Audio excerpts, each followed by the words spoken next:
প্রায় ১ সপ্তাহ সবাইকে রিকোয়েস্ট করতে করতে ফাইনালি আমার সাথে মিন্ময় গেল জুডিওতে।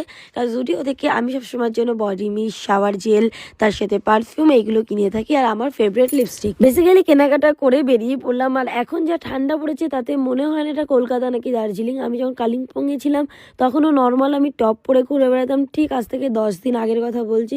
বাট 10 দিনের মধ্যে এতটা ডিফারেন্স আসলো, যেখানটা দাঁড়িয়ে আমি দুটো প্যান্ট, দুটো সোয়েটার, হাতে আবার মাফলার সব কিছু নিয়ে ঘুরছি, আর বড় একটা চাদরও। তো চলে গেলাম পুরোপুরি সিলিকন ভ্যালির ওখানে, নিউ টাউনে।